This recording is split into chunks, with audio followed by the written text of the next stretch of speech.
Lietuva yra jūrinė valstybė. Šiandienos laidą privalėjome pradėti nuo šios nepaneigiamos tiesos. Ir nuo neginčijimo šios tiesos įrodymų.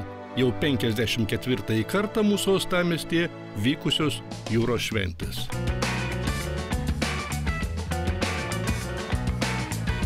Žinoma, niekaip nespėsime aplankyti daugiau nei 100 renginių, čia vykusių 3 dienas ir 3 naktis.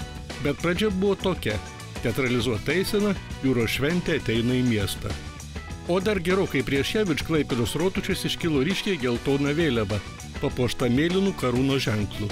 Ir tai ne tik ženklas, jog 3 dienom Klaipėda tapo jūrų karalystės sostinė, bet ir priminimas, kad prieš keletą šimtmečių būtent čia, Klaipėdoje, rezidavo Prūsijos karalienė Luizė. Tie, kurie domėjosi senoviniais laivais, su Luize galėjo susitikti akis į akį.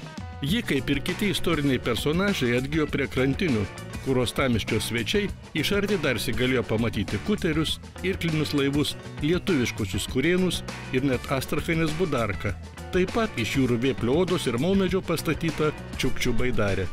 Žinot, kiekvienais metais vis geriau. Vis geriau. Taip, daugiau visokių renginių, daugiau koncertų. Žmonėm yra ką pasirinkti. Ir liaudies daugiau. Nuotaika puikiai. Šitoks renginys Klaipėdos mūsų mieste, tai džiaugtis tik reikia. Dažniausiai dalyvaujam, prekiaujam linais, bet šiemet padarėm tokią išimtį ir nusprendėm dalyvauti kaip tikri šventės. Kaip šventėjai, kaip svečiai. Labai faina, linksma, bet daug įvairiausių pramogų. Kiekvienas žmogus atranda, ko nori. Eisenos pradžioje Kapitonų klubas, Lietuvos jūrininkų sąjunga, Klaipėdos valstybinio jūrų uosto direkcija išsiskiria baltomis kepurėmis su mėlynom juostelėm. Šalia jų jūrų skautai atvežė kauniečių sveikinimus jūros miestui. Na ir žinoma, kolonose daug svečių kasmet savo delegacijomis papuošiančių šventę. Tai Estijos, Latvijos, Čekijos delegacijos. Vienas svarbiausių momentų, jis egzistuoja nuo pat pirmosios šventės 1934-aisiais. Pagerbimas tų, kurie iš jūros negrįžo.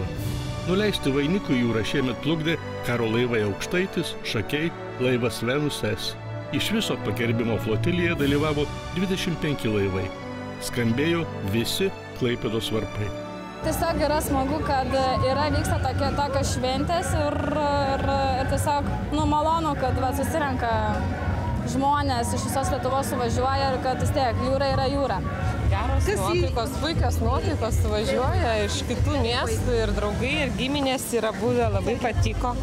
Oras, žmonės nuotaikingi, visi geranoriškai nusiteikę. Viskas atrodo, kad kitas pasaulis yra. Man labai patinka. Renginių ir koncertų tikrai ne viena dešimtis. Visada yra smagu žiūrovų būti, bet dar smagiau dalyvauti. Specialiai jūros šventė Keprėlė susigėjęs ir tik per jūros šventę ištraukė šitą Keprėlę ir vaikšto ir džiaugiuosi. Praeini mugę, išgeri alaus, pabendrauji ir smegeniai šiek tiek atsilaisvina. Man didžiausias galbūt įspūdis, dabar mes irgi atėjom, kadangi jachtas išlydėjom Kuršių marių regata, tai yra tokia tradicinė jau labai gražu, kad nesutampa su ta jūros šventė, vis tiek 46-oji jau šiais metais, tai yra be galo gražus renginys. Kad čia kad mums viskas įdomu, viskas faina, viskas smagu. Bet tas jausmas atlaukia vis tiek jūros šventė, kažkas tokio.